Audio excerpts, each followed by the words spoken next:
वायुमंडलीय क्षेत्र के बाहर अगर निकल जाएगा तो ये इंजन क्या होता है, काम नहीं करता। ठीक है। अब देखिए होता क्या है कि अगर हम टर्बोजेट की बात करें, इस तरीके की संरचना है, यहां पर एक छेद है यानी होल है, ये होल है, यहां पर एक चेंबर होता है जिस चेंबर में हाइड्रोजन गैस भरी होती है। इस चेंबर को दहन कक्ष कहते हैं, हिंदी में दहन कक्ष कहते हैं। और इसमें यहां पर लगाया जाता है टरबाइन। टरबाइन जानते हैं ना, जो मूव करता है, टरबाइन। तो जब ये टरबाइन यहाँ पर लगा होता है और ये जब टरबाइन मूव करता है, चलता है, तो ये बाहर से एयर को क्या करेगा, खींचेगा। जैसे घर में एग्जॉस्ट होता है, अंदर क्या हुआ बाहर को। तो जब एयर को सक करेगा तो एयर में ऑक्सीजन गैस भी होगी। अब ये जब जाएगी इस दहन कक्ष में तो ये जलेगा, क्या होगा, दहन होगा। और पीछे की ओर थ्रस्ट पैदा करेगा, फेंकेगा। तो ये जो इंजन है ये आगे की ओर बढ़ेगा। इसको कहते हैं टर्बोजेट। टर्बोजेट वो इंजन होता है जिसमें मूविंग पार्ट होता है, मूविंग पार्ट होता है, उसे हम टर्बोजेट इंजन कहते हैं। और इस इंजन में खास बात है ये कि 0 स्पीड से ये जो है चल सकता है, यानी खड़ा है। इसको लगाते कैसे हैं, जैसे कि ये आपका प्लेन है, फाइटर प्लेन, ये लगा,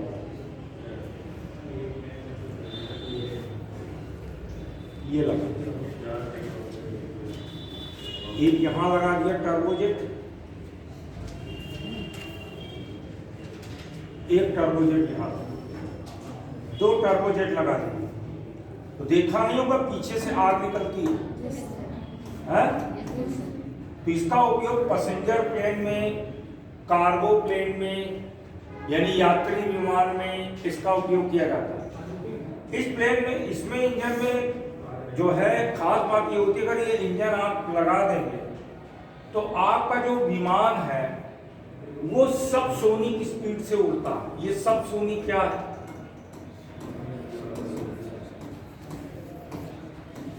ये सब सोनिक स्पीड क्या होती है, इसको भले समझते हैं। ऐसा होता है जो साउंड है यानी ध्वनि, ध्वनि एक प्रकार की यांत्रिक तरंग होती है। तरंगे 2 प्रकार की होती हैं, एक तो यांत्रिक तरंग है जिसको ध्वनि कहते हैं, दूसरी तरंग है वो विद्युत चुंबकीय तरंग है, जैसे सूर्य का प्रकाश। मैं बोल रहा हूं आपके कान को सुनाई दे रहा है, ये यांत्रिक तरंग है। अब यांत्रिक तरंग की फ्रीक्वेंसी, यदि फ्रीक्वेंसी का मतलब आवृत्ति, यदि आपने पढ़ा होगा 20 हर्ट्ज से 20,000 हर्ट्ज के बीच हो जाता है तब हमारे कान को सुनाई देता है।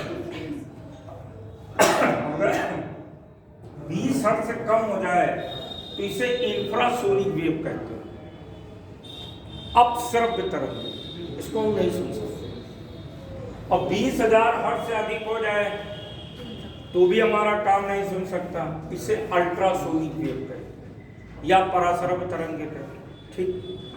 तो जो ध्वनि या यांत्रिक तरंग की वायु में चाल होती है वो लगभग 340 मीटर पर सेकंड होती है। यांत्रिक तरंग वायु में चाल, ठीक है। इसे साइंस की भाषा में 1 मैक नंबर कहा जाता है। 1 मैक, इसको साइंस की भाषा में 1 मैक नंबर कहते हैं। साइंस की भाषा में इसे 1 मैक नंबर कहा जाता है। ठीक। अब अगर कोई भी विमान या मिसाइल का स्पीड 1 मैक नंबर से कम होता है तो उसे सबसोनिक स्पीड, सोनिक स्पीड का मतलब 340 मीटर पर सेकंड। अगर 1 मैक नंबर से कम हो गया तो सब सोनिक स्पीड, और 1 से अधिक, 1 से 5 मैक नंबर तक हो जाए तो सुपर सोनिक स्पीड, और 5 मैक नंबर से भी ज़्यादा हो जाए तो हाइपर सोनिक स्पीड। बात इतनी समझ में आई? तो ये जो बनाया गया आपका ये जो टर्बोजेट है, ये जो उड़ता है, यानी जब इसको इंजन में विमान में लगाया जाता है तो ये सब सोनिक स्पीड से चलता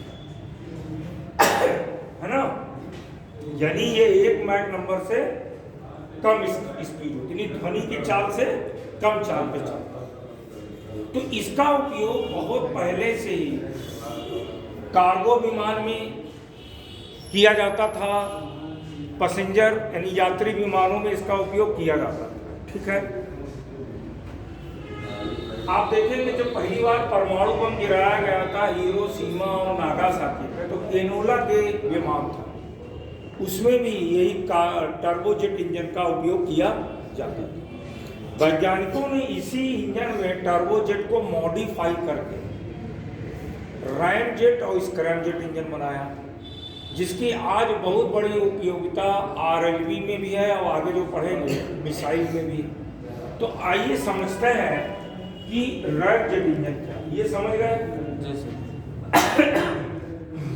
डायग्राम बना लिए हैं? बना लिए जल्दी से भाई।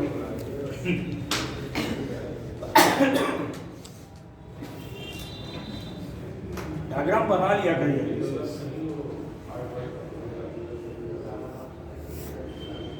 एक तो लेक्चर इतना कम रहता है कि उस हिसाब से चलना पड़ता है।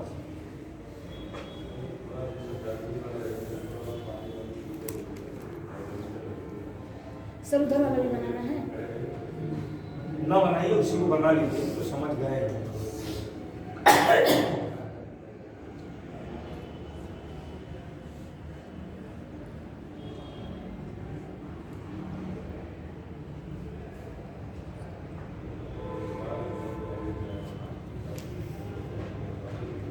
अब देखिए आगे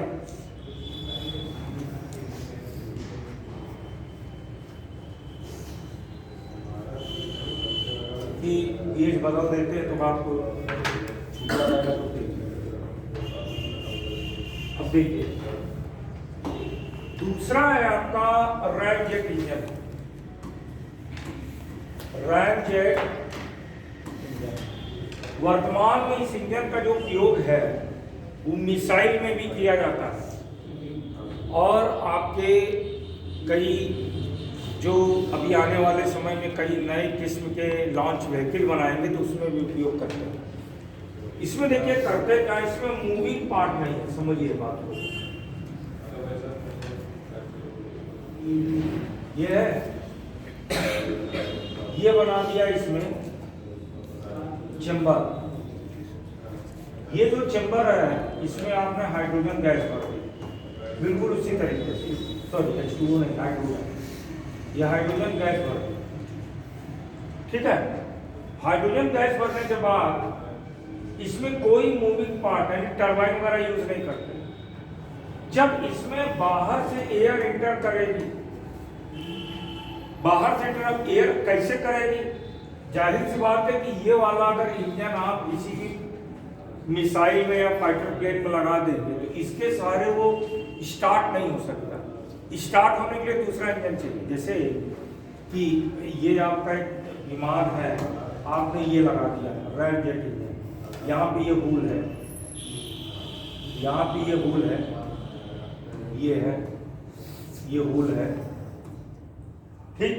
यहाँ पे ये दहन कक्ष बना है, यह आपका दहन कक्ष है, दहन कक्ष है। तो ये ऐसे नहीं चलेगा, इसके लिए इसमें एक और इंजन लगाएंगे। वो इंजन इसको एक प्रॉपर स्पीड देगा। जब स्पीड देगा तो एयर क्या होगी? एंटर करेगी। एंटर करेगी तो स्पीड को और क्या करेगा? बूस्ट करेगा और तेजी से भगाएगा। ये जो है ये जीरो स्पीड से नहीं चल सकता है। जब इसको लगाएंगे तो पहले स्पीड देगा, स्पीड कौन देगा? कोई दूसरा इंजन। जब स्पीड में आएगा तो स्पीड को क्या करेगा? और बढ़ा देगा। तो इसकी जो स्पीड होती है वो सुपरसोनिक होती है। ये सुपरसोनिक स्पीड से चलेगा, सुपरसोनिक स्पीड से चलेगा। आप जानते हैं इसकी स्पीड 2 से 4 मैक नंबर तक हो सकती है, 2 से 4, 5 तक हो सकती है। तो ये सुपरसोनिक होगा रैमजेट। वर्तमान में इसका उपयोग कई मिसाइल में किया जाता है, आरएलवी में भी किया जाता है। आने वाले समय में आरएलवी तो अभी तो निर्माण की स्थिति में है, उसमें परीक्षण किया गया है स्क्रैमजेट पर लगा। अब स्क्रैमजेट इसका समझिए नया वर्जन है। स्क्रैमजेट में देखिए किया क्या गया, इसी में समझ लीजिए, बाकी नोट करा देते हैं। देखिए स्क्रैमजेट में क्या किया गया है। स्क्रैमजेट में ये जो छेद है ना, इसको और नैरो कर दिया गया, छोटा कर दिया गया। समझ रहे? जो ये छेद है आपका, ये और नैरो कर दिया गया। नैरो का मतलब छोटा कर दिया गया। और फिर जब इसको इसमें लगाएंगे, छेद नैरो है तो वायु जो है और स्पीड से एंटर करेगी कि नहीं, छोटी सी जगह से और तेजी से स्पीड करेगी। और जितनी तेजी से करेगी यहाँ पर ये बर्न होगा, जलेगा, और पीछे की ओर थ्रस्ट पैदा करेगा, यानी इसकी स्पीड को और बढ़ा देगा। वही हो जाता है आपका क्या? Scramjet engine.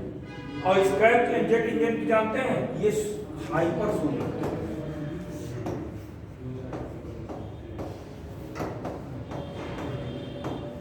ये हाइपरसोनिक स्पीड से जाएगा। हाइपरसोनिक स्पीड का मतलब ये होता है 5 मैक नंबर से अधिक हो। इसका उपयोग वर्तमान में जो टेस्ट किया गया था वो आरएलवी में किया गया था, रीयूजेबल लॉन्च व्हीकल 2016 में टेस्टिंग हुई थी। इसके अतिरिक्त इसरो भविष्य में कई सारे और रीयूजेबल लॉन्च व्हीकल की प्लानिंग कर रहा है। उसमें वो क्या करेगा? इसका उपयोग करेगा। समझ में आया? हम नोट करना चाहे नोट कर लीजिए, एक 2 लाइन। पहले डालिए टर्बोजेट इंजन। देखिए इसका उपयोग टर्बोजेट में लिखिए, इसका उपयोग यात्री विमानों में अथवा कार्गो विमान में किया जाता है। कार्गो विमान में किया जाता है। यह 0 चाल से चल सकता है। इसमें गति प्रदान करने वाला भाग गति प्रदान करने वाला भाग अर्थात मूविंग पार्ट गति प्रदान करने वाला भाग टरबाइन होता है।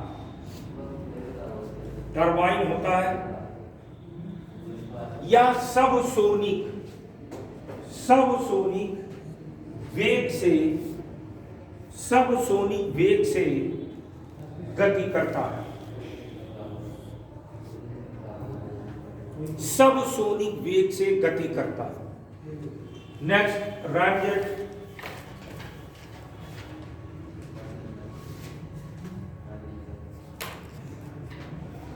इसका उपयोग रैमजेट में लिखिए, इसका उपयोग कुछ मिसाइल में, खासकर देखिए मेरी बात समझिए, बेसिकली मिसाइल 2 प्रकार की होती है। एक तो बैलिस्टिक होती है, क्रूज मिसाइल होती है, जैसे ब्रह्मोस मिसाइल है। तो इसका उपयोग कुछ क्रूज मिसाइल में किया जाता है। तो इसका उपयोग कुछ मिसाइल में किया जाता है। यह इंजन 0 स्पीड से या 0 वेग से गति नहीं कर सकता।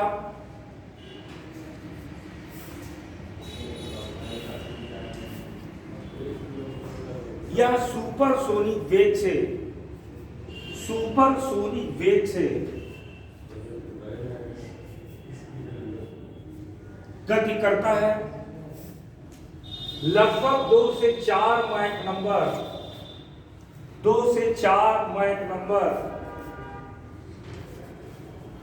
स्पीड से गति करता है या चाल से गति करता है। इसमें कोई भी गति प्रदान करने, इसमें कोई भी मूविंग पार्ट, गति वाला भाग, मूविंग पार्ट नहीं होता।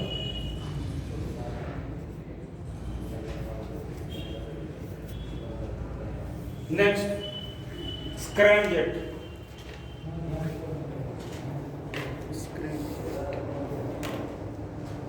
रैमजेट इंजन में उपस्थित छिद्र को जब और छोटा कर देते हैं, रैमजेट इंजन में उपस्थित छिद्र को जब और छोटा कर देते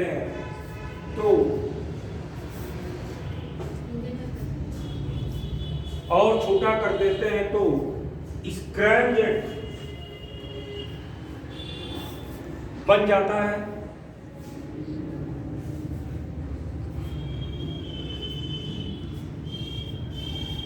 इसमें भी कोई गति वाला भाग नहीं होता। गति वाला भाग नहीं होता।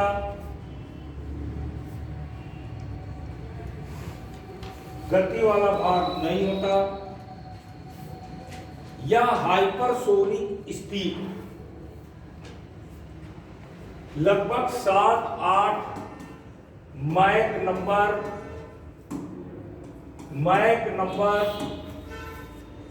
वेग से गति करता है।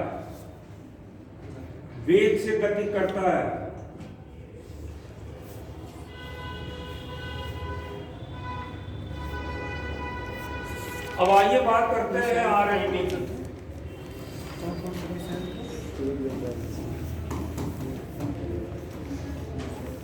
ये क्या है? Reusable launch vehicle technical demonstration. असल में क्या हुआ कि 2016 में इसका तकनीकी प्रदर्शन किया गया था। मई 2016 में इस लॉन्च व्हीकल का, जिसका नाम है रीयूजेबल लॉन्च व्हीकल, इसका तकनीकी प्रदर्शन किया गया है। अगर मोटा देखें कि ये इसकी संरचना क्या होती है, तो इसकी संरचना आपको लगभग इस तरह से दिखेगी।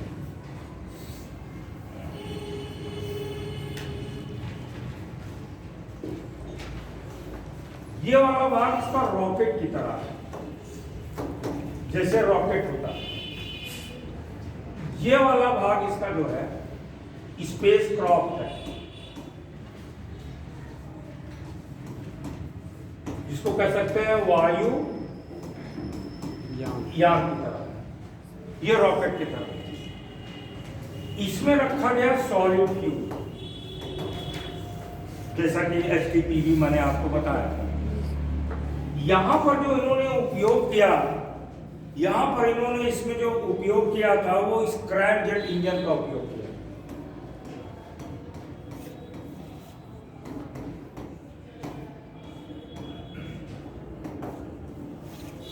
स्क्रैमजेट इंजन का उपयोग किया था। अब देखिए, इसको समझिए। रॉकेट का कॉन्सेप्ट ये है, जब इसका तकनीकी प्रदर्शन किया गया तो वो सक्सेस हुआ। शुरुआत में जो ये रॉकेट है, इसका जो ये वाला भाग, इसमें सॉलिड फ्यूल, ये जलने लगा, ये उठा, ऊपर गया, कुछ ऊंचाई तक गया। उसके बाद कुछ ऊंचाई के जाने के बाद ये हिस्सा खत्म हो गया, जल के, इससे डिटैच होकर अलग हो गया।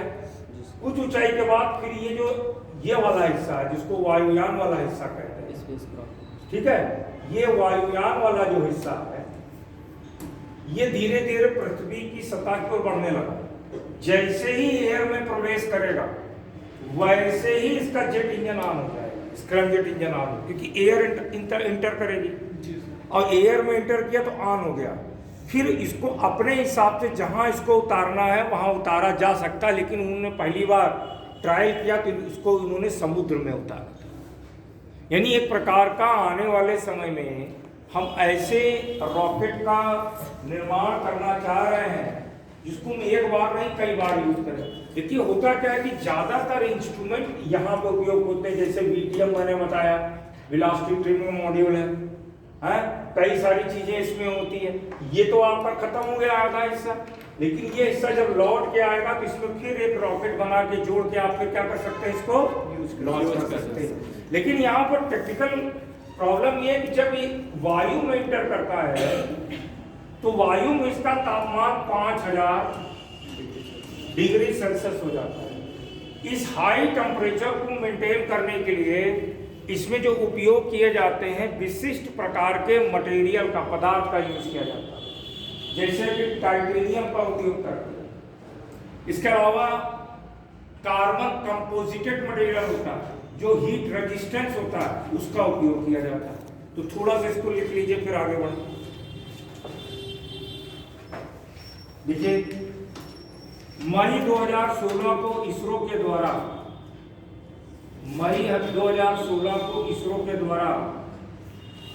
पुनरुपयोगी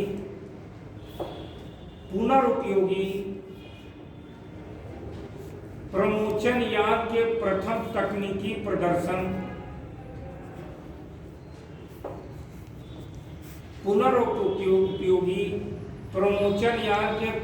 तकनीकी प्रदर्शन परीक्षण को सफलतापूर्वक पूरा किया गया। इस परीक्षण में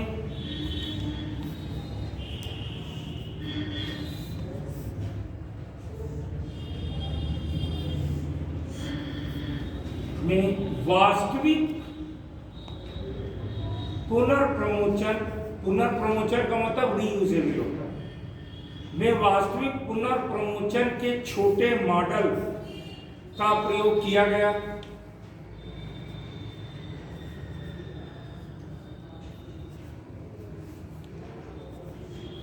आगे लिखिए, शॉर्ट में ज्यादा लंबा हो जाए। देखिए RLV ऐसा यान है जो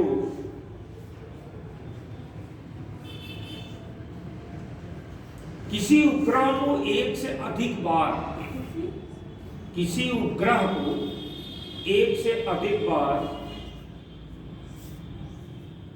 अंतरिक्ष में ले जा सकता है। यह वायुयान और रॉकेट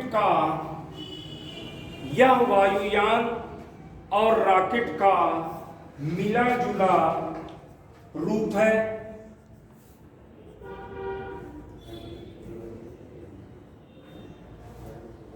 जो एक रॉकेट की तरह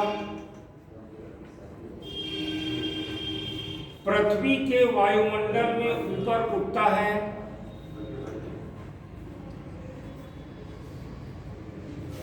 तथा अंतरिक्ष के किसी बिंदु पर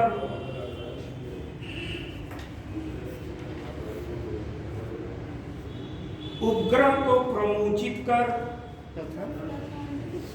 तथा अंतरिक्ष के किसी बिंदु पर उपग्रह को प्रमोचित कर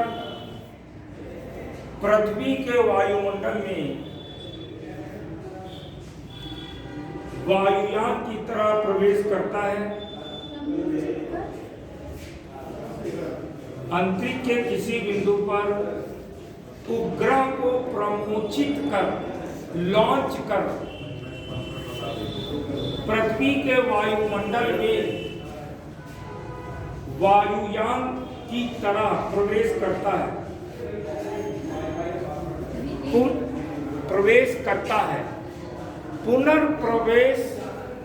पुनर्प्रवेश के समय इसका तापमान लगभग 5000 डिग्री सेल्सियस हो जाता है।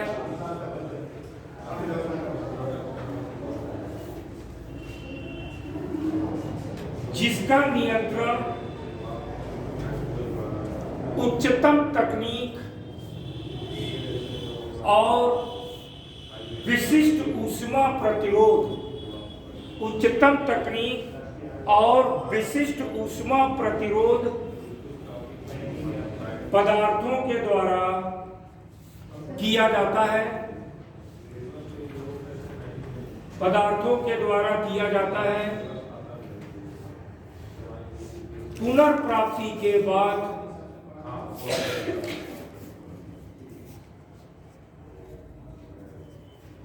कुछ आवश्यक बदलाव के साथ दोबारा प्रयोग में लाया जा सकता है।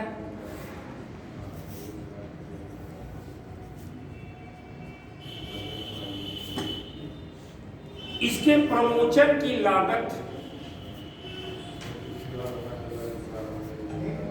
इसके प्रमोशन की लागत पीएसएलवी से बहुत कम होगी। इस प्रकार भारत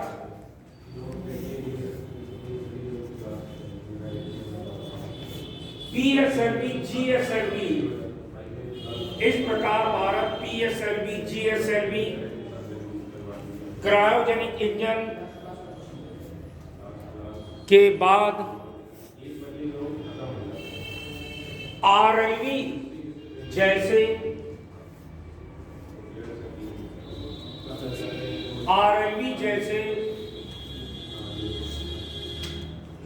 प्रमोशन यान का विकास कर रहा है।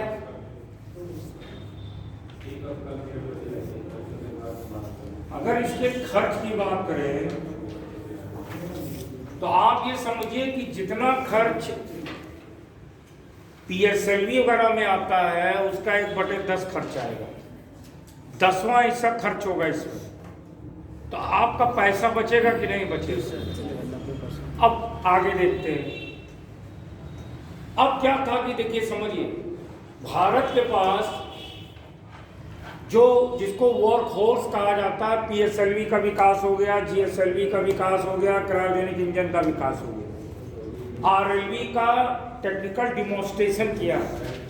वर्तमान में आरएलवी वर्किंग कंडीशन में नहीं, एक प्रकार का टेस्ट करके देखते हैं यार क्या होता है, वो था ये। अब एक चीज और सामने आई, वो ये थी कि जैसे मान लीजिए आपको ट्रक से माल दिल्ली भेजना है, ट्रक से माल को आपको दिल्ली भेजना है। आपके ट्रक की कैपेसिटी है कि वो 1.5 टन के माल को आराम से दिल्ली पहुंचा सकता है, ठीक। अब आपके पास जो माल आ रहा है 100 केजी आ रहा है, फिर 15 दिन के बाद 200 केजी आ रहा है, फिर 15 दिन के बाद 300 केजी आ रहा है। अब जिसने 100 केजी माल पहले दिया उसने कहा भैया हमारे माल की डिलीवरी हुई, आपने कहा नहीं, तो ऐसा करो माल वापस करो, दूसरी एजेंसी में जा। क्यों दूसरी एजेंसी में जा रहे हो? तुम बहुत लेट कर रहे हो। अगर आप 100 केजी के माल को 1.5 टन की क्षमता वाले ट्रक से भेजते हैं तो आपको नुकसान होगा। क्षमता 1.5 टन की है, 1 कुंटल माल भेज रहे हो तो वो पैसा तो 1 कुंटल के माल को भेजने का ही तो आपको किराया देगा, और क्षमता आपके 1.5 टन की, आपके पास उसके छोटा ट्रक है ही लेना, समझ रहे हैं? छोटा ट्रक है ही नहीं है, बड़ा ट्रक है, माल भेजना है दिल्ली। तो पीएसएलवी की क्षमता थी 1.5 टन। वर्ल्ड के विश्व पटल पर कंपटीशन में आपको उतरना है। नासा की प्राइवेट स्पेस एजेंसी कौन सी है? स्पेसएक्स। अब एक समस्या ये थी कि हम पीएसएलवी, उनकी तुलना में अगर आपका पीएसएलवी देखें तो आप सस्ते में लॉन्च करते हो, लेकिन आपके पास 100 केजी माल आया, छोटा सेटेलाइट आया, माइक्रो सेटेलाइट आया, नैनो सेटेलाइट। 1 से 10 केजी के बीच के सेटेलाइट को नैनो सेटेलाइट कहते हैं। समझ रहे? अब छोटे छोटे सैटेलाइटर है भैया, लॉन्च करो। अब आप लॉन्च नहीं कर रहे हो और वेट कर रहे हो और माल आ जाए तो भेजें। इस सब को देखते हुए इसरो ने एक छोटे रॉकेट का डिजाइन किया जिसका 3 परीक्षण कर चुका है, 2022 में, 2023 में, 2024 में। वो रॉकेट आपका ओके हो चुका है छोटा माल ले जाने के लिए, और उस रॉकेट का नाम है SSLV, small heading small satellite launch vehicle, small satellite launch vehicle. अब देखिए ये जो रॉकेट डिजाइन किया गया, देखिए कॉमर्शियल यूज में इसको लेना है। ज्यादातर जो भी सैटेलाइट, कोई भी कंपनी अगर सैटेलाइट को लॉन्च करवाती है तो ज्यादातर LEO पे लॉन्च होता है, लो अर्थ ऑर्बिट पे लॉन्च होगा। तो लो अर्थ ऑर्बिट को लॉन्च कराना चाह रही है, तो ये छोटा इन्होंने रॉकेट डिजाइन किया इसरो ने, है ना। आइए उस रॉकेट को देखते हैं, समझ में आ रहा है। अगर विकास के स्तर से न चले तो कुछ समझ में नहीं आएगा। पता चला पहले ये पढ़ा दें बाद में उसको पढ़ाएं, नहीं समझ में आएगा। हमको खुद नहीं समझ में आता था जब पढ़ते थे। जब तक सिस्टमेटिक अध्ययन नहीं करेंगे नहीं समझ में आएगा। अब जो SSLV का डिजाइन किया इसरो ने वो इस तरीके से,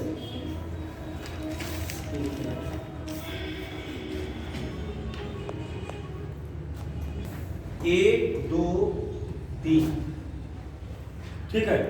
ये 3 चरण वाला आपका SSLV है। सबसे सस्ता कौन सा ईंधन है? ठोस ईंधन। अगर विकास इंजन यूज करेंगे तो महंगा पड़ेगा, लिक्विड ईंधन महंगा है। पेट्रोल सस्ता है कि लकड़ी सस्ती कि कोयला सस्ता है? लकड़ी कोयला सस्ता है। और ये भी पता है कि जब अगर आप ठोस ईंधन को यूज करेंगे तो इंजन की जरूरत नहीं होती। ठोस ईंधन के लिए पहले जो स्टीम इंजन चलता था कोयले वाला, जो भग भग ट्रेन होती थी, तो जब ठोस ईंधन यूज करते हैं तो इंजन नहीं चाहिए, लिक्विड ईंधन यूज करेंगे तो इंजन चाहिए। तो इसमें इन्होंने तीनों में क्या यूज किया? सॉलिड। ठीक। अब यहां पर जो इसकी कैपेसिटी होता है वो 500 kg, वो 500 किलोमीटर तक ले जा सकता है। यानी 500 kg के सैटेलाइट को 500 किलोमीटर तक ले जा सकता है। और देखिए दूसरी चीज क्या है, अगर आपको PSLV से कुछ भेजना है, PSLV 1 2 3 4 होता है, सॉलिड लिक्विड सॉलिड लिक्विड। एक चीज समझिए बहुत इंपॉर्टेंट है, सॉलिड ईंधन को रॉकेट में भर के रखा जा सकता है, लिक्विड ईंधन को भर के रखा नहीं जा सकता। लॉन्चिंग के समय उसको भरते हैं, फ्यूलिंग करते हैं, क्योंकि वो डेंजरस होता है। अगर कहें कि तुरंत लड़ाई हो गई, कौन सी मिसाइल पहले दाग सकते? सॉलिड ईंधन। तुरंत दागना है तो सॉलिड ईंधन वाले भर के रख सकते हैं, लेकिन लिक्विड वाला डेंजरस होगा। क्रायोजेनिक इंजन यूज कर रहे हैं तो आउट डेंजरस होगा, उसको भी at the time of the launching filling की जाती है। तो इसको आप भर के रख सकते हैं। और अगर मान लीजिए आपके पास आया, भैया इसको जल्दी जल्दी लॉन्च करो, 72 घंटे के अंदर 5 से 6 लोग मिल करके इस रॉकेट को तैयार कर सकते हैं लॉन्चिंग के लिए। क्षमता कितनी है? 500 केजी। 500 किलोमीटर का मतलब LEO तक। इसमें क्या 6 महीना लगता है, 6 महीना लगेगा इसको तैयार करने में।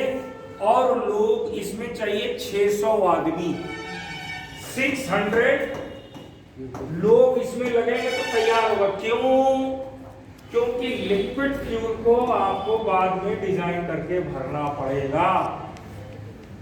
तो इसको तैयार करने में 6 महीना लग रहा है, 600 लोग लग रहे हैं, और किसी को तुरंत लॉन्च करवाना है तो कौन सा बढ़िया ये, यानी हर हफ्ते कम से कम एक लॉन्च कर सकते हैं। तो हर हफ्ते एक लॉन्च करेंगे तो पैसा आएगा कि नहीं आएगा, इसरो की कमाई होगी कि नहीं होगी। इसलिए SSLV का डिजाइन इन्होंने किया। समझ में आया? ये 500 kg को ही ले जा सकता है 500 किलोमीटर, लेकिन तुरंत अगर आपको लॉन्च करना है तो ये अच्छा सॉलिड फ्यूल इस्तेमाल करें। समझ गए? अब लिख लीजिए, यह 3 चरण वाला प्रमोचन यान है। इसके प्रत्येक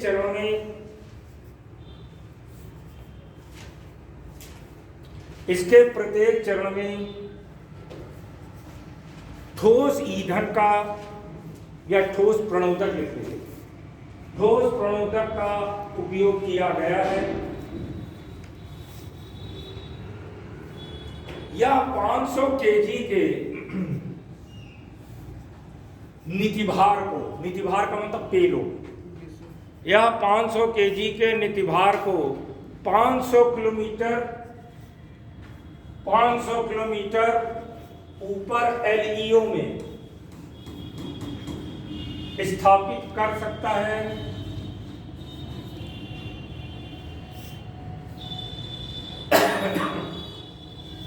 इसकी लागत PSLV की लागत का 1/10 है।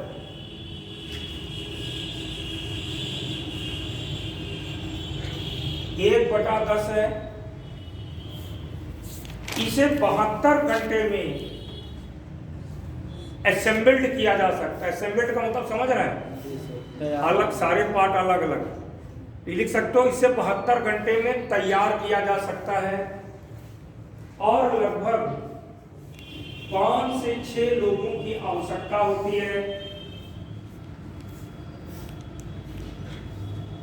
जबकि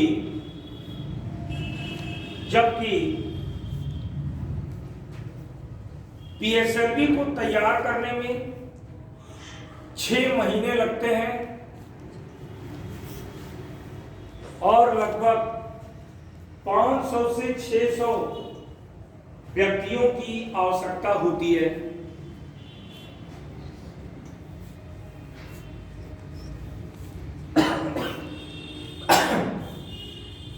SSLV के द्वारा स्मॉल सैटेलाइट,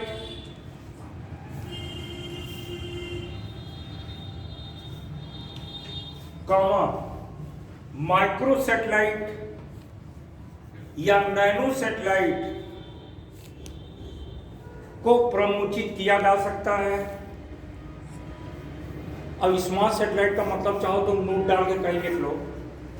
देखिए, स्मॉल सैटेलाइट का मतलब होता है जिसका भार 1200 kg से कम हो, जिसका भार 1200 kg से कम हो। ठीक है? और देखिए, जो माइक्रो सैटेलाइट होता है इसका भार जो होता है वो 11 kg से लेके 100 kg के बीच होता है। 11 kg से 100 kg के बीच के सैटेलाइट को माइक्रो सैटेलाइट कहते हैं। और नैनो सैटेलाइट क्या हो गया? नैनो सैटेलाइट जो होगा इसका जो भार होता है वो 1 kg से 10 kg, बहुत छोटा सैटेलाइट ये होता है। 1 kg से 10 kg का सैटेलाइट। अब देखिए, इसके जो लॉन्चिंग हुई, इसके 3 टेस्ट हुए, तीनों सफल हुए। एक एक करके थोड़ा इसको देख लीजिए। पहला जो लॉन्च होता है, लिख लीजिए, देखिए फर्स्ट पॉइंट लिखिए, 7 अगस्त 2022 को 7 अगस्त 2022 को SSLV D1 के द्वारा 2 सैटेलाइट EOS 02। अब देखिए EOS का मतलब क्या होता है, मेरी बात समझिए। अर्थ ऑब्जर्वेटरी सैटेलाइट, अगर कहें EOS सैटेलाइट किस प्रकार का सैटेलाइट है, तो ये रिमोट सेंसिंग सैटेलाइट है। अर्थ ऑब्जर्वेटरी सैटेलाइट एक प्रकार का सुदूर संवेदी उपग्रह। तो एक तो इसको भेजा गया, दूसरा भेजा गया आजादी सैटेलाइट।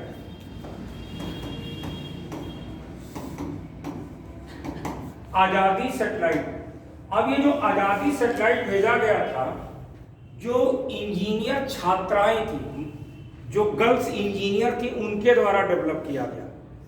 कुछ गर्ल्स इंजीनियर थी, उनके द्वारा डेवलप किया गया, ये विकसित किया गया, आजादी सैटेलाइट को भेजा गया। ठीक है, 750 इंजीनियरिंग की गर्ल्स थी, उन्होंने सैटेलाइट बनाया था जिसका नाम था आजादी। तो इन दोनों को 2022 में भेजा गया। अब इसके समझ कुछ चीजें और समझ लीजिए, फिर मैं आगे बढ़ूं।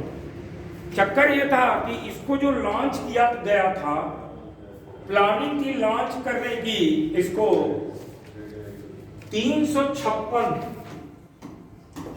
गुणे 356 kilometre circular orbit. Circular orbit समझ रहे हैं? जैसे ये अर्थ है, अर्थ के सरफेस से दूरी कितनी है? 356। ये सर्कुलर ऑर्बिट में घूमेगा। ये प्लान किया गया था, लेकिन लास्ट मूवमेंट में क्या हुआ कि जो VTM, जो मैंने आपको बताया, VTM जो क्षैतिज वेग थे ना, उसमें थोड़ी गड़बड़ी हो गई।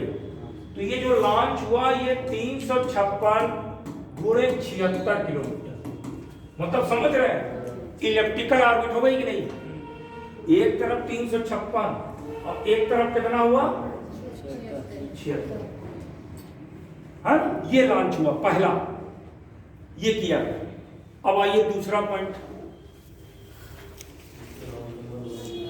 जो दूसरा लॉन्च किया गया है, वो लॉन्च किया गया है SSLV D2। SSLV D2। अब SSLV D2 का जो लॉन्च हुआ है, लिख लीजिए, फरवरी 2023 में। फरवरी 2023 में जब ये लॉन्च किया गया, सब सतीश धवन स्पेस सेंटर श्रीहरिकोटा से किया गया ना, उसको लिखने की जरूरत है, कहीं लिख लीजिएगा। तो इसे फरवरी 2023 में लॉन्च किया गया और इसके द्वारा 3 सैटेलाइट, अब की जो इसके लॉन्च किया गया वो 3 सैटेलाइट थे। 3 सैटेलाइट कौन है देखिए, EOS 07 और दूसरा है जेनास फर्स्ट और तीसरा है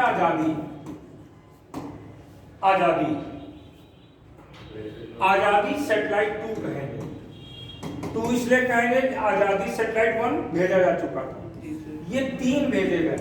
ये जो जेनास फर्स्ट है, ये इंटरनेशनल है, भारतीय नहीं है, ये अंतरराष्ट्रीय था। ये दोनों इंडिजिनस है। EOS का मतलब अर्थ ऑब्जर्वेटरी सैटेलाइट, यानी रिमोट सेंसिंग सैटेलाइट है। बहुत समय नहीं, इसलिए बहुत ज़्यादा बढ़ा नहीं रहा हूँ, क्योंकि हम बहुत ज़्यादा बढ़ाने लगेंगे तो यही बहुत चलेगा, है ना।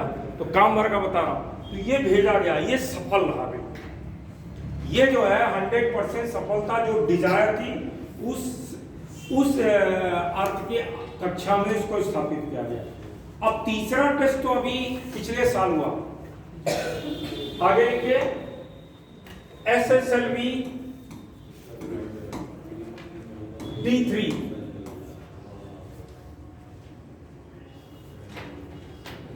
इसमें लिखिए अगस्त 2024 में, अगस्त 2024 में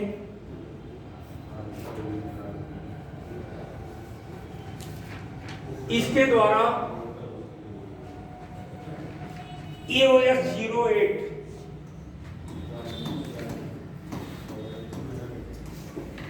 EOS 08 को सफलतापूर्वक पृथ्वी की कक्षा में स्थापित किया गया। पृथ्वी की कक्षा में स्थापित किया गया। बात समझ में आई? हाँ। अब ये 3 परीक्षण के बाद ये ओके हो गया कि SSLV हमारा जैसे कोई डील मिलेगी खट्टे से पकड़ लेंगे, इसके पहले कि और कोई देश उस डील को हासिल करे। समझ रहे ना? अब देखिए, इसका जब विकास हो गया, अब भारत विचार करने लगा ना, जैसे स्पेस एक्स है वैसे भारत भी अपनी निजी प्राइवेट एजेंसी को शुरू करे। ठीक है, तो ये भारत का स्टार्टअप प्रोग्राम है। हेडिंग डाल लीजिए, हेडिंग डाल लीजिए, भारतीय स्टार्टअप कार्यक्रम। भारतीय स्टार्टअप कार्यक्रम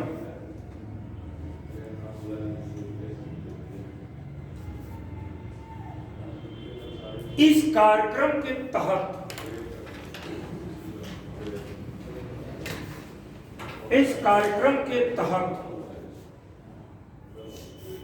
स्काई रूट एरोस्पेस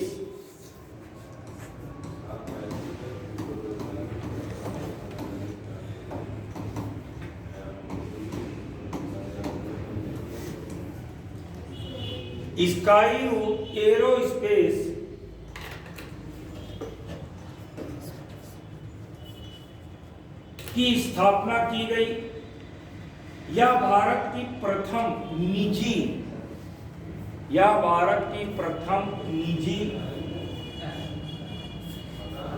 अंतरिक्ष एजेंसी है और इसके CEO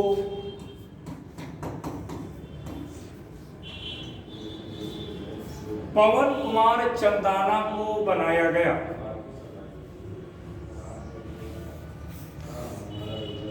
पवन कुमार चंदाना को बनाया गया और मिशन प्रारंभ के तहत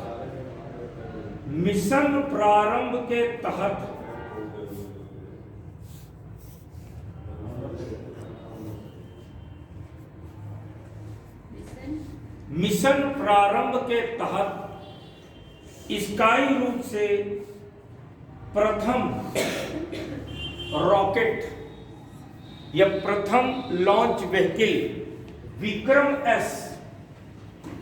विक्रम क्यों नाम ऐसा है? क्योंकि विक्रम साराभाई के नाम पे है। 2 नेशनल हीरोज, विक्रम साराभाई, होमी जहांगीर बाबा। कभी कभी यहां से भी क्वेश्चन पूछता है। Both are completed their education in cosmic energy. दोनों ने अपनी कॉस्मिक एनर्जी में एजुकेशन कंप्लीट करके आए। और विक्रम साराभाई ने कहा कि मुझको स्पेस की तरफ जाना है, चप्पे चप्पे पे नजर रखनी है, बहुत सारा काम करना है। उस समय जो देखिए, नेहरू जी को भले आज विपक्ष वाले कुछ भी कहें, वो पढ़े लिखे आदमी थे। डिस्कवरी ऑफ इंडिया उन्होंने लिखा था, वो दूरदर्शी व्यक्ति थे। उन्होंने उनको पूरी तरह से हेल्प किया। आज जो बैठ के मजा लेते हैं इंटरनेट का, उस समय लोग कल्पना नहीं कर पा रहे। यहाँ तो लोग भूखों मर रहे हैं, इनको स्पेस की ओर जाने को पड़ी। भारत का सबसे बड़ा दुर्भाग्य है, कहना नहीं चाहिए, टॉप क्लास का आयोग टॉप की जगह पर बैठ जाता है। और जब टॉप क्लास का आयोग टॉप की जगह बैठेगा तो बेड़ा गर्क तो होगा ही, उसको कुछ पता ही नहीं। कोई भी देश को चलाने में यार देखो, या तो उद्योगपति का हाथ होता है, या तो वहाँ के जो अधिकारी होते हैं, टॉप IAS होते हैं, वो चलाता है। बाकी इन सबको थोड़ी कुछ पता है, मंत्री संतरी चलाते यही ये लोग। और मैक्सिमम देश पर होल्ड वहाँ के उद्योगपति का होता है, ये जान लीजिए। तब विक्रम साराभाई को हरी झंडी मिली, फिर धीरे धीरे इसरो की स्थापना हो। और उधर आपके जो होमी जहांगीर बाबा थे, उन्होंने न्यूक्लियर टेस्ट करना शुरू किया। और क्योंकि न्यूक्लियर एनर्जी देखिए, अगर वर्तमान में देखें तो क्लीन एनर्जी में न्यूक्लियर एनर्जी का नाम आता है। आपकी देखिए जो सोलर एनर्जी है, इसकी कुछ सीमाएं हैं, उस सीमाओं से ज़्यादा इसका उपयोग नहीं कर सकते। लेकिन न्यूक्लियर एनर्जी जो है वो इन्वायरमेंट फ्रेंडली है। आप कहें रेडिएशन होता है, लेकिन न्यूक्लियर एनर्जी दो तरीके से प्राप्त कर सकते हैं, एक न्यूक्लियर फ्यूजन से, एक न्यूक्लियर फिजन से। फिजन वाले में यानी नाभिकीय विखंडन में रेडिएशन की संभावना ज़्यादा है, नाभिकीय संलयन में रेडिएशन की संभावना बहुत कम होती है, और वो एनर्जी का उपयोग जबरदस्त किया जा सकता है। आज जो दुनिया की चंद्रमा पर नज़र क्यों है, जिसको देखो चंद्रमा के लिए परेशान है, क्योंकि चंद्रमा पर आप एक सेंटर डेवलप कर सकते हैं, न्यूक्लियर रिएक्टर वहां स्टेब्लिश कर सकते हैं, और इलेक्ट्रोमैग्नेटिक वेव से वहां से ऊर्जा अर्थ तक ले सकते हैं। सेंटर आपका वहां है, क्योंकि चंद्रमा पर बहुत अच्छी मात्रा में हीलियम है। हीलियम आप जानते होंगे, आपने पढ़ा होगा, केमिस्ट्री में पढ़ा होगा, हीलियम 2He4 होता है, परमाणु भार 4 है, परमाणु क्रमांक 2 है। चंद्रमा पर जो हीलियम है वो 2He3 है, जो पृथ्वी पे मिलते नहीं। एल्यूमिनियम सिलिकॉन खूब है, पानी भी मिला है, इसलिए चंद्रमा पर नजर रखिए। कभी वहां पर मानव की बस्ती बसाई सकती है, वहां पर न्यूक्लियर रिएक्टर स्टैब्लिश कर सकते हैं। यानी चंद्रमा पर जल्दी से जल्दी कब्जा करने की जरूरत है। भविष्य में वहां से ऊर्जा की सप्लाई पृथ्वी तक होगी। पृथ्वी को तो आप बर्बाद कर चुके हैं। वास्तविकता ये कि हमने पृथ्वी को बर्बाद कर दिया है, अब दूसरे प्लेनेट को बर्बाद करने जा रहे हैं। तो हर आदमी दूसरे प्लेनेट तक नहीं जा सकता, पृथ्वी की तो बजा के रख दी है। क्लाइमेट चेंज देख लीजिए, 1.5 डिग्री से ज्यादा पहुंच रहा है। IPCC की रिपोर्ट हर साल आती है। अब चंद्रमा के पीछे जा रहे हैं कि चंद्रमा को बर्बाद करेंगे या अन्य प्लेनेट को बर्बाद करेंगे। जितने में आप यहां से चंद्रमा पे जाके वहां पर कुछ भी स्टैब्लिश करेंगे, उससे कम खर्चे में पृथ्वी में जो इतना इन्वायरमेंट में पॉल्यूशन, उसको क्लीन कर सकते हैं आप, उससे कम खर्चे में कर सकते हैं। अब अमेरिका का राष्ट्रपति ट्रंप आ गई, सबसे बड़ा विरोधी है इन्वायरमेंट का, सबसे बड़ा विरोधी आदमी है इन्वायरमेंट का। समझ रहे ना? तो स्काई रूट की जब अब लिखिए उसको आगे, कहां तक लिखा? विक्रम एस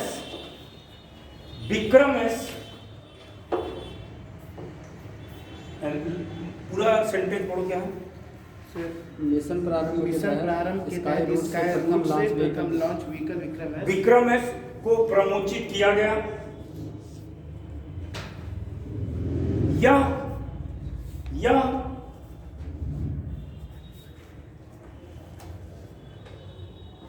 एक चरण वाला रॉकेट है, जिसमें ठोस ईंधन का उपयोग किया गया। इसके द्वारा दो भारतीय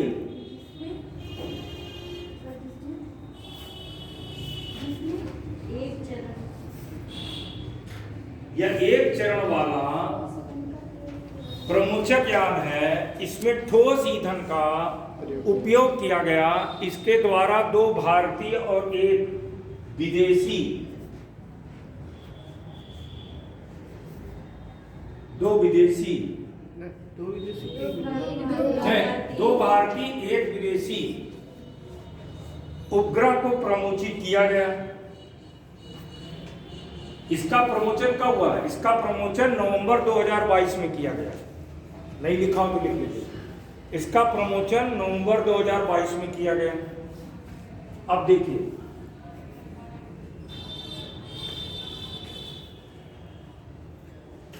इसके बाद देखिए इसरो की प्लानिंग थी। अब इसरो ने ये तो लॉन्च किया, ट्रायल किया, अब इसको सतीश धवन स्पेस सेंटर से किया गया, ठीक।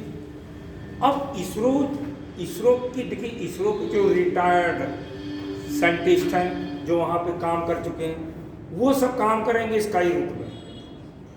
अब यहाँ पर हमको एक बढ़िया रॉकेट चाहिए तो उसके लिए लिक्विड फ्यूल भी चाहिए, लिक्विड फ्यूल भी चाहिए। तो जैसे वहां पर हमने क्या इस्तेमाल किया था, विकास इंजन।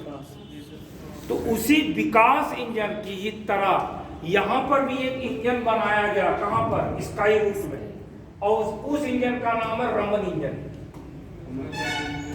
रमन इंजन, ये रमन इंजन कहां बनाया गया? स्काई रूट में। और ये रमन इंजन क्या है? देखिए, इसमें जो है फ्यूल के रूप में इस्तेमाल किया गया MMH का, मेथिल इसको जो इस्तेमाल किया गया मोनोमेथिल हाइड्रोजीन। MMH का मतलब मोनोमेथिल हाइड्रोजीन। और ऑक्सीडाइजर जो इस्तेमाल किया गया वही क्या? Nitrogen tetra oxide. लिख लीजिए, स्काई रूट में रमन इंजन, ब्रैकेट लिख लीजिए, तरल प्रणोदक युक्त। रमन इंजन तरल प्रणोदक युक्त, ब्रैकेट बंद करिए, का निर्माण किया गया। इसमें ईंधन के रूप में मोनोमेथिल हाइड्रोजीन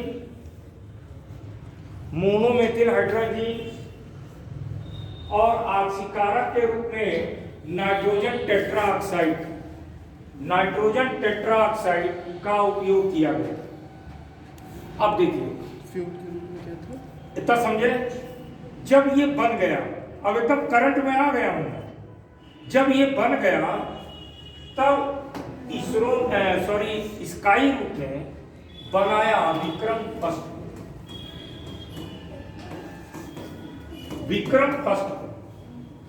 अब विक्रम फर्स्ट क्या है? देखिए, विक्रम फर्स्ट जो है ये 4 चरणों वाला है। पहला, दूसरा, तीसरा और चौथा चरण। इसमें सॉलिड यहां यूज किया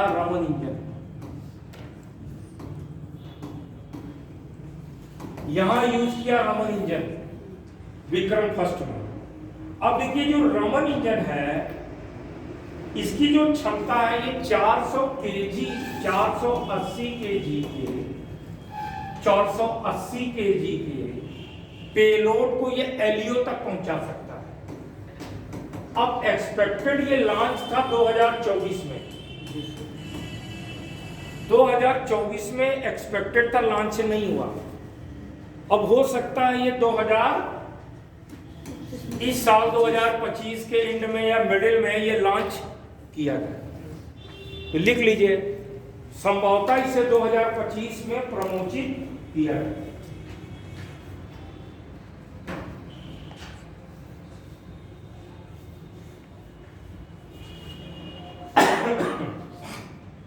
अब आगे देखते हैं।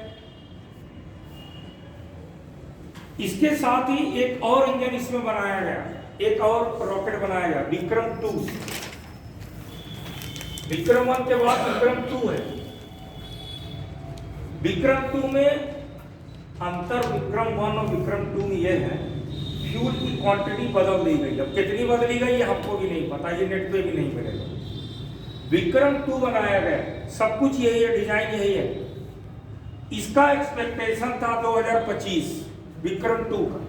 विक्रम 2 की क्षमता थोड़ी ज्यादा है। विक्रम 2 जो है वो 595 केजी को लॉन्च कर सकता था एलियो पर। अब एक्सपेक्टेड था 2025, हो सकता है ये चला जाए 2026 चला जाए। समझ रहे हैं?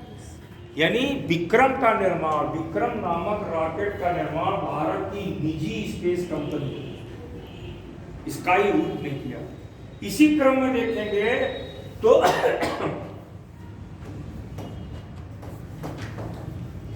विक्रम 3 भी आ जाता है। और विक्रम 3 का मामला यह है, इसका सब कुछ वही है, पेलोड कैपेसिटी बढ़ा दी गई है 815। कहां ले जा सकता है?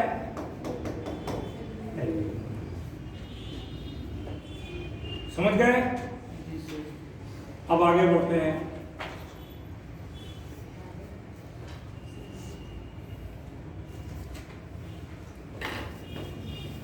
अब क्या है, यहां तक समझ गए। अब इसरो प्लान कर रहा है कि PSLV GSLV जैसे रॉकेट को बंद कर दिया जाए, बंद करके इसरो डेवलप करे NGLV को। अब NGLV का मतलब कई रॉकेट बनाएगा। NGLV के अंतर्गत मतलब next generation launch vehicle, heading डालिए NGLV, next generation launch vehicle.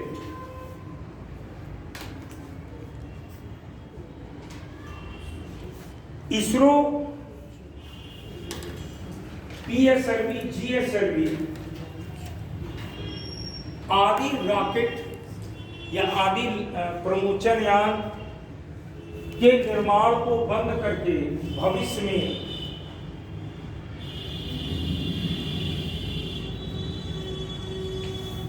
पुनरुपयोगी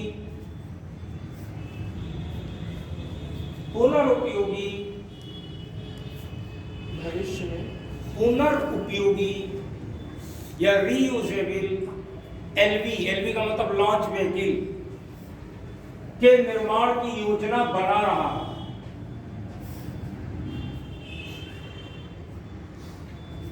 क्योंकि इसरो स्पेस एक्स को टक्कर देना चाहता है,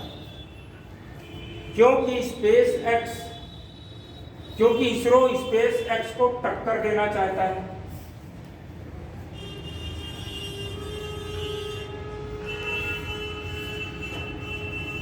अब देखिए,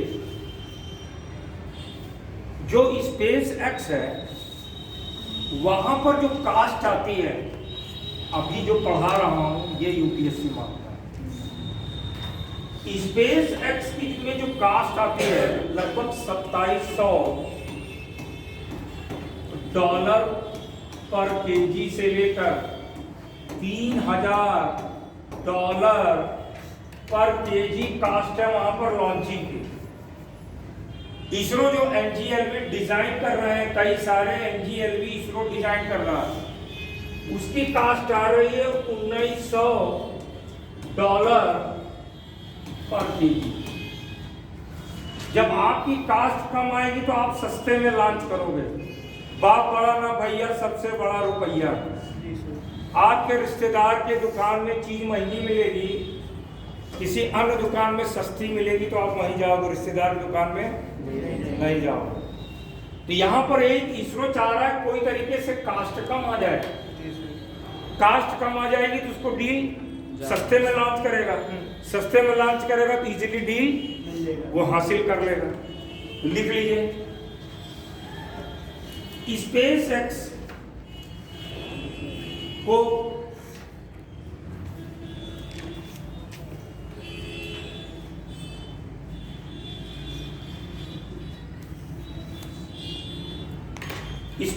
को उपग्रह को लॉन्च करने में या उपग्रह को प्रमोचित करने में लगभग $2700 से $3000 पर kg लागत आती है। जबकि इसरो के भविष्य में निर्मित NGLV जबकि इसरो के भविष्य में निर्मित NGLV की लागत $1900 पर kg होगी।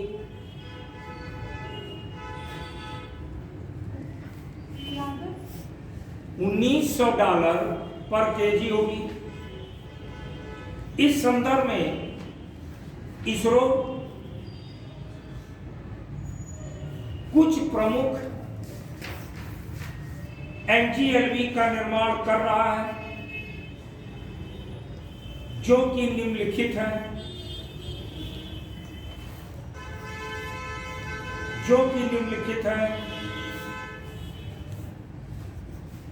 नंबर 1,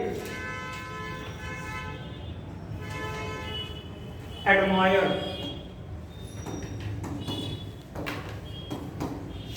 ये आने वाले भविष्य में रॉकेट होगा। एडमायर के बाद डैश में लिख लीजिए vertical take off and vertical landing. इसको हिंदी में लिख लीजिए ऊर्ध्वाधर इसको बड़ा मुश्किल हो जाता है हिंदी में बोलना। इंग्लिश में बोल। क्या बोलेंगे इंग्लिश में लिखिए, vertical take off and vertical landing. ऐसे जाएगा, लॉन्च करेगा और ऐसे पैड पे उतर जाएगा। एडमायर बना रहा है ये सब NGLV है, next generation launch vehicle. Vertical take off and vertical landing. उसके बाद बना रहा है TSTO। TSTO क्या है? Two stage to orbit. Two stage two stage to orbit. देखिए इसकी डिजाइन तो दी है, देखिए इसकी डिजाइन उन्होंने क्या बनाई है समझ लीजिए। इसकी डिजाइन ये है कि ये तो आपका होगा स्पेस क्राफ्ट, ठीक है। यहाँ पे लगा दिया रॉकेट, इसमें यूज कर दिया जरूरत पड़ने पे स्क्रैमजेट या यूज करेगा रैमजेट इंजन। और जब ये शुरू होगा तो ये काम नहीं करेगा, ये काम करेगा, ये वहां पे जाएगा, ये इससे अलग हो जाएगा, जहां पर पेलोड लॉन्च करेगा ये हिस्सा वापस आ जाएगा, फिर से रॉकेट जोड़ के फिर इसको लॉन्च कर सकते हैं।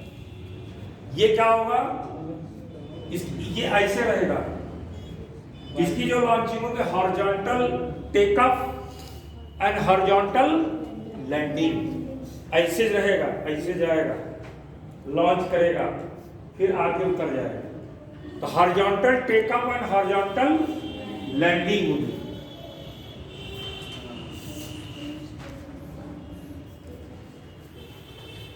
अब आते हैं, इसी के साथ कुछ और निजी स्पेस एजेंसी भारत में स्टैब्लिश हुई है। एक है अग्निकुल, नाम सुना है?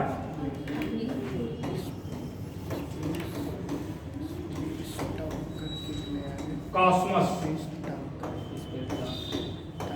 अग्निकुल कॉस्मस, हेडिंग डालिए।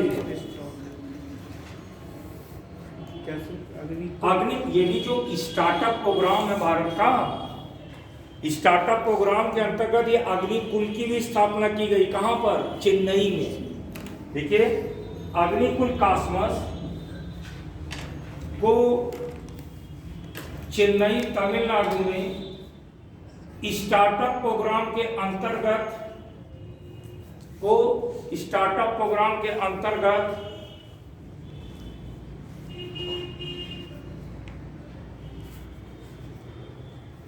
स्थापित किया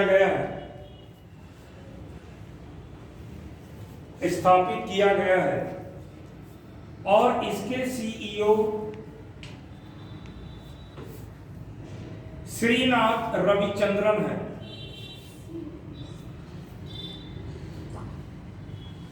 इसकी स्थापना 2017 में की गई।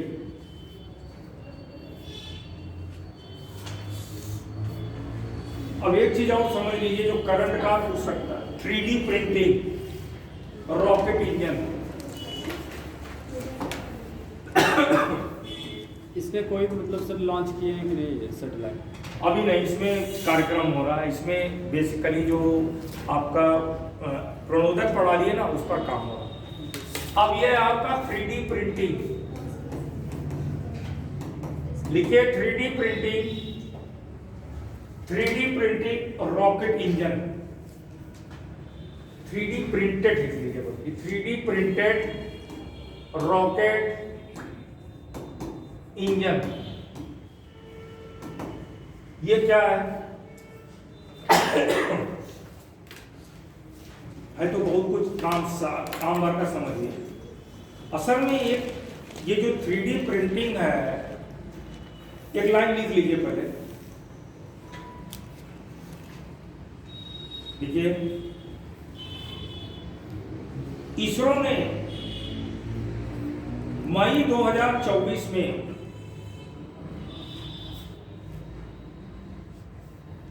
थ्री डी प्रिंटिंग तकनीक अर्थात 3D प्रिंटिंग तकनीक अर्थात additive manufacturing technology, additive manufacturing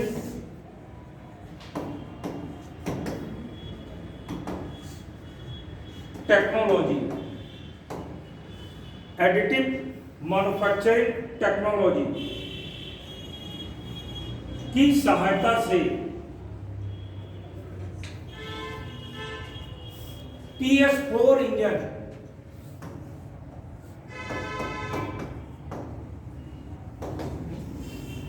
PS4 engine को तैयार किया। पहले समझिए PS4 इंजन होता है कि जो PSLV है, PSLV में 1 है, 2 है, 3 है, 4, यहाँ पर विकास इंजन लगता है लिक्विड वाला। तो ये जो इंजन बनाया जाता है, ये इंजन बनाने में बहुत समय लगता है। यानी इस इंजन के कुल 14 पार्ट बनाए जाते हैं, 14 भाग। जैसे घर में आपकी गाड़ी में इंजन लगा होगा, जब खराब होता तो खुलवाते हो ना बहुत सारे पार्ट। तो जो इसमें इंजन विकास इंजन लगा है, ये 14 पार्ट में बनाया जाता है और 14 पार्ट में बना करके 19 जगह बिल्डिंग करते हैं। बिल्डिंग जानते हो ना, जोड़ते हैं। तो 14 पार्ट में बना के फिर इसे 19 जगह बिल्डिंग करके तैयार किया जाता है। ठीक, ये एक ऐसी तकनीकी कि एक बार में बना, बस एक साँचा जिसमें पूरा का पूरा इंजन एक बार में बन जाए, 14 पार्ट में ना बने। तो एक बार बनाने में क्या होगा, खर्चा कम आएगा। 3D प्रिंटिंग तकनीक से जब PS4 इंजन यानी इस इंजन को बनाया गया तो खर्चा बहुत कम आया। 70% लगभग लागत कम हो गई। 3 महीने में बनता था तो 25 से 30 दिन में बन गया, तो लागत क्या हो गई, कम।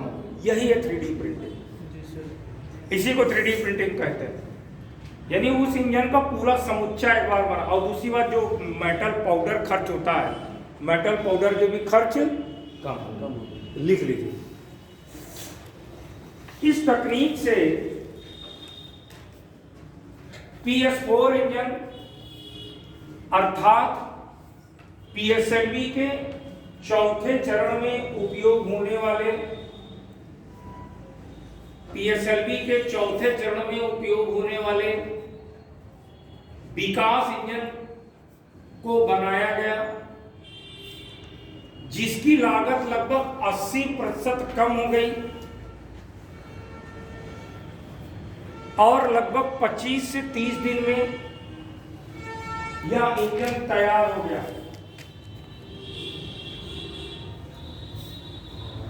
इस स्थिति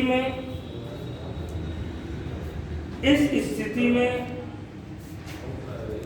PSLV की लागत भी कम हो जाएगी और प्रमोशन सस्ता पड़ेगा। प्रमोशन सस्ता पड़ेगा। देखिए, इसका जो काम इसरो ने किया है, जो इसरो ने इस पर काम किया है, वो आप समझिए कि बहुत बड़ा काम किया है।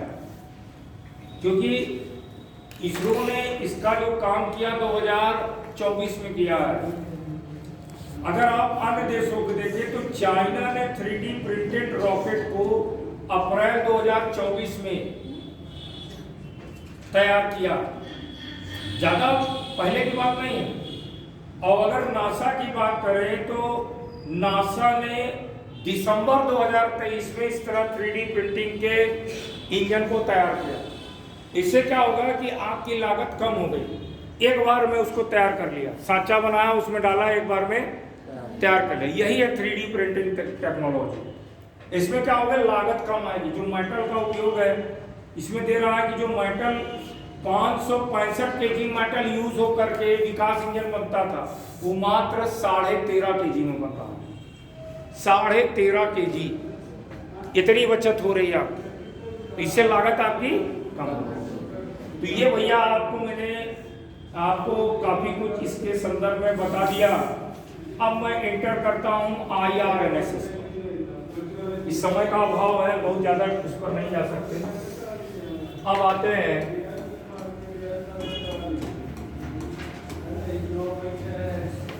IRNSS। इसे कहते हैं Indian regional navigation satellite system.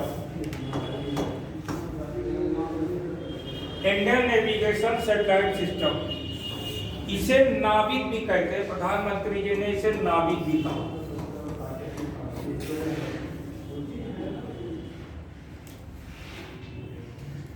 नाविक का फुल फॉर्म लिख लीजिए, navigation with Indian constellation.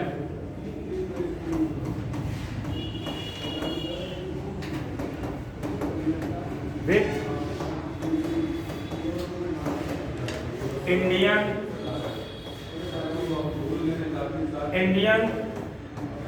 Constellation.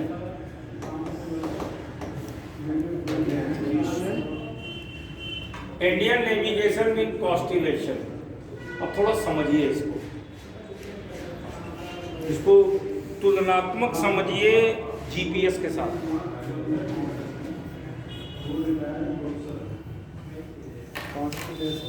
देखिए असल में क्या हुआ था कि 1999 में कारगिल वार हुआ था। सुना कारगिल वार? कारगिल वार जब हुआ उस समय वो ऊपर थे, हम नीचे थे, इसलिए हमारी कैजुअलिटी ज्यादा हुई। भारत ने, देखिए जो GPS है USA का, यानी नासा का, ये 1978 से कार्यरत है। USA में जब ये नासा ने जब इसको लॉन्च किया था तो टोटल इसमें 31 सैटेलाइट थे। ये डिफेंस पॉइंट ऑफ व्यू से तैयार किया गया था, बाद में ये सब लोग यूज कर रहे हैं, क्योंकि इसमें 2 तरीके का नेविगेशन प्रणाली होती है, उसके बारे में भी बात करें। तो भारत ने GPS को मांगा, किससे मांगा? USA से कि भैया ऐसा हमको दे दो। अब आप जानते तो USA बेचैनी का लोटा जहाँ फायदा होगा वहाँ जाता है। उस समय पाकिस्तान की ओर उसका झुकाव ज्यादा था। झुकाव होने के कारण USA ने, यानी नासा ने मना कर दिया कि हम नहीं दे पाए। हम निश्चित है कि वार जीते, लोग ज्यादा मरे, हमारे सोल्जर ज्यादा शहीद हुए। तभी इसरो ने ये प्लान कर लिया था कि हम अपने नेविगेशन सिस्टम को तैयार अवश्य करें।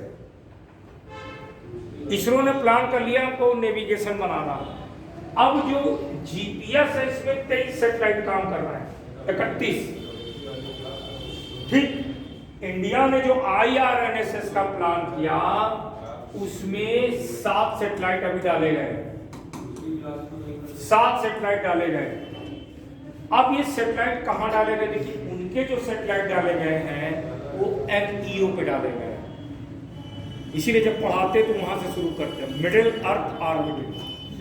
हमारे जो डाले गए हैं, कुछ तो डाले गए हैं जियो सिंक्रोनस ऑर्बिट में, और कुछ डाले गए हैं जियो स्टेशनरी ऑर्बिट, भूस्थैतिक कक्षा और भू संक्रमणकारी कक्षा में डाले गए। 7 डाले गए।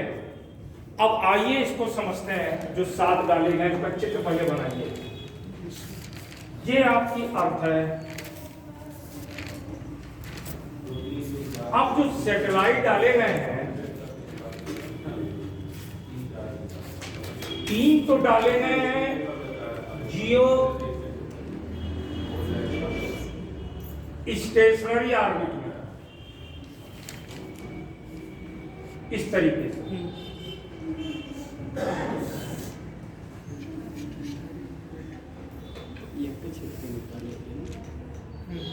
इसको कहेंगे GEO।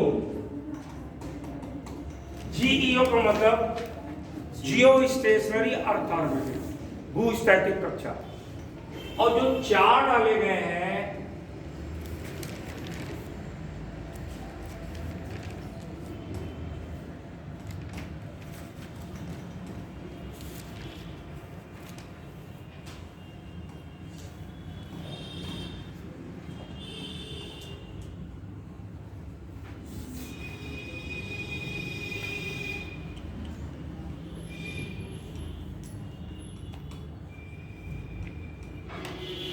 ये कहाँ डालेगा है GSO पर, जियो सिंक्रोनस ऑर्बिट। अब आपका देखिए ये हमारा प्यारा भारत है, इंडिया है, तो कैसे काम करेगा। ये आपका इंडिया है, इसका नेविगेशन जो होगा भारत की सीमा से तीनों सीमाओं पर, इसका नेविगेशन है 1500 किलोमीटर दूर तक। सॉरी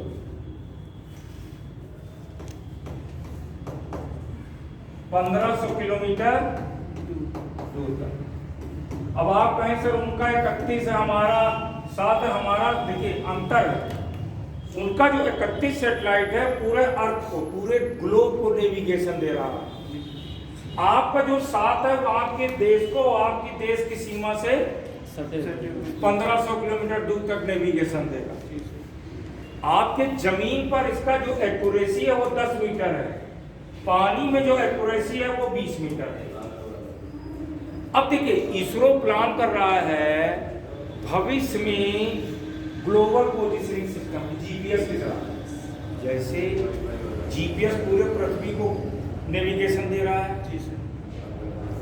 वैसे इसरो चाह रहा है कि हम अपने IRNSS को जीपीएस की तरह बदल दें। फायदा क्या होगा, अन्य देशों को जब ये जीपीएस प्रणाली देंगे, भौकाल कैसे बनता है ये बताइए। डिफेंस की दुनिया में, स्पेस की दुनिया में भौकाल सबसे बड़ी चीज है। आपके नेविगेशन सिस्टम को कोई देश यूज करेगा तो आपके दबाव में रहेगा कि नहीं रहेगा, रहेगा ना।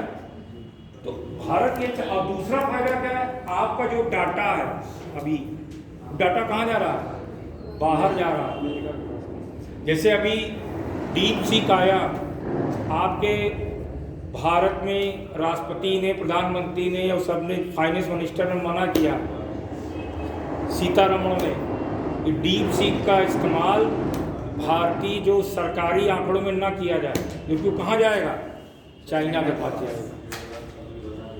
तो आप IRNSS, अभी आप IRNSS नहीं यूज कर पा रहे हैं। क्यों नहीं यूज कर पा रहे हैं, अभी वो भी बताता हूँ टेक्निकल प्रॉब्लम क्या है। लेकिन ये है कि इसका उपयोग अभी डिफेंस पॉइंट ऑफ व्यू से होने लगा। तो अब इसका चित्र बनाइए, 5 मिनट वो करते हैं ब्रेक, ठीक है, फिर उसके बाद इसको समझाते हैं, फिर और चीजें आगे बात करते हैं। समझ में आ रहा अच्छे से, कोई दिक्कत तो नहीं है। चलिए 5 मिनट कर लीजिए, चित्र बना लीजिएगा।